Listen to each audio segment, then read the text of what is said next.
Turning your small business into a successful venture involves a lot more than just what you do. It also involves how you do it. And today I'd like to share with you 3 powerful tips that will help bring you small business success.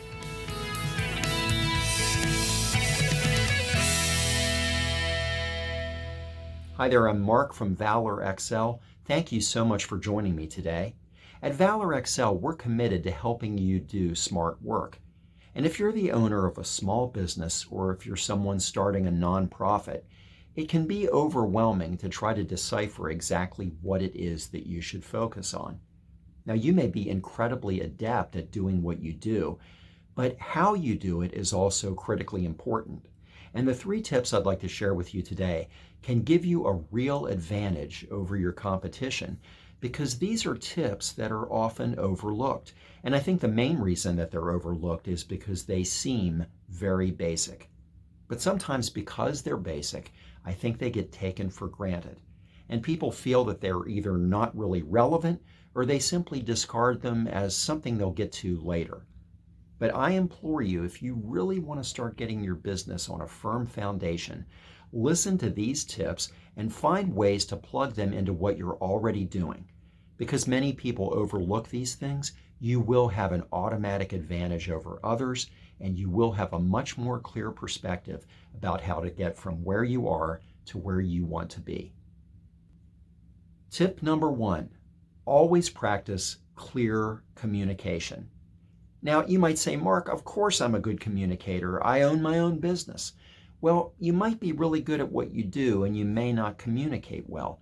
And the sad reality is many small businesses and nonprofits do an incredibly poor job of communicating. Communication is something that we always have to be intentional about, and I think that's where the problem lies. I think many times businesses and nonprofits become extremely casual in the way in which they communicate. And so I'd like to share a couple of practical things that you should consider whenever you're initiating any kind of communication, whether it's an email, a text, a phone call, or an in-person meeting. First of all, it's always important to make sure that whatever you are talking about gets addressed up front. Again, that seems really obvious, but so many times business interactions are kind of meandering. They're so casual that they end up being all over the place, and sometimes it's not until 10 or 15 minutes in until whatever the topic of discussion was actually comes to light.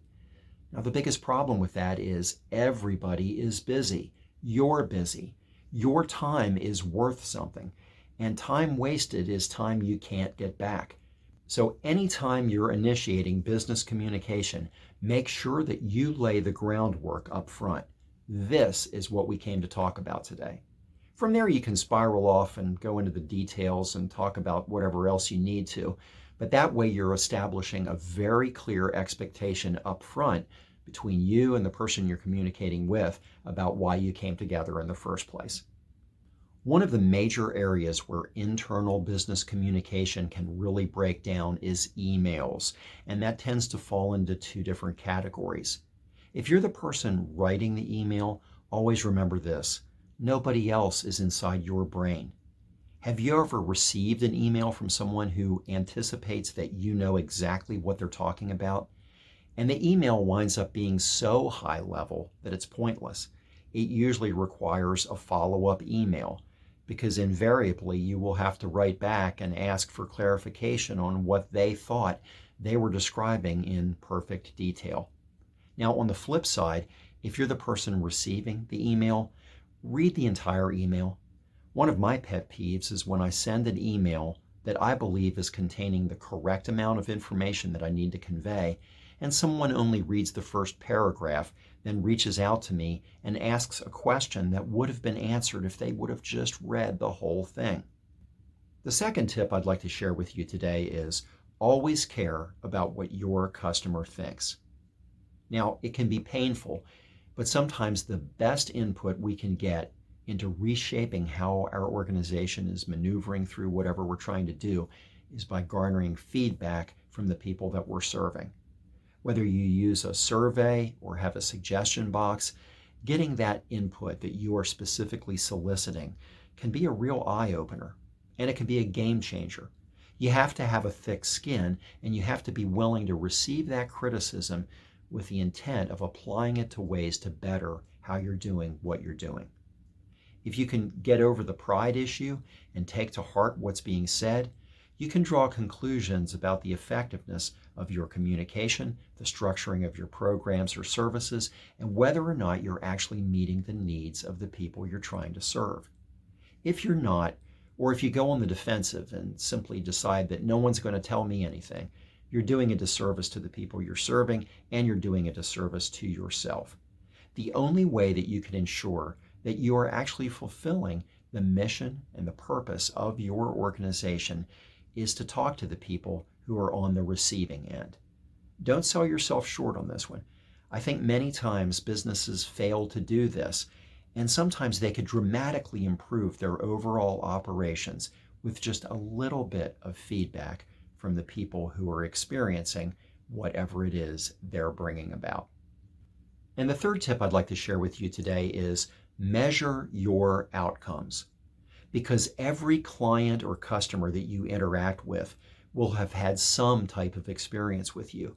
And it can be incredibly beneficial to gauge how well you served them. They obviously sought you out because you could offer them something they weren't capable of creating or doing on their own. So did you fulfill the purpose of what it was you were trying to do? There are various tools that you can use to measure your outcomes. But at the bottom line, it's really just looking at whether or not you were true to your mission. If you're about selling ice cream, did you sell the person ice cream? Did you sell them the flavor that they wanted? Did you serve it to them properly refrigerated so that it wasn't melting all over their hand while they were trying to eat it? Basic questions like that can give you enormous insight into the strength of your organization. Another important byproduct of measuring your outcomes is that you can begin to do trend analysis. Do you tend to sell more chocolate ice cream in July than you do in June? And do you find that by August it would be more beneficial to order every 2 weeks instead of every month because you're selling so much chocolate ice cream? Things like that can give you deep insights into how to tweak your operations. And it's always practical because it's born out of the real experience of each one of your customers or clients. It can help you to also establish goals. Is there something your clients need that you're not providing? Do your customers want a product that you don't really have ready for market yet, but is within your scope? That can give you tremendous goal setting opportunities. And through that level of focus, you can redefine your organization, still staying true to what you were founded on, but finding new room to grow. Well, I hope these tips are beneficial to you. If you put them into play, in many cases, you'll have an advantage over others because people tend to gloss over these things. They're a little too basic, a little too simple. Let's get to the good stuff. But the reality is this is the good stuff. So if you can implement these things in your organization, undoubtedly you will grow and you will succeed because you will always be looking at yourself. At Valor Excel, we want to help you look at what you're doing so that you can unravel the complexities of making your operations run as smoothly as possible. And we'd like to offer you completely free a PDF called Taking Your Organization's Temperature. You can click on the link in the description below to download your copy. It basically consists of 30 statements about your organization, and you can provide answers to each one of them.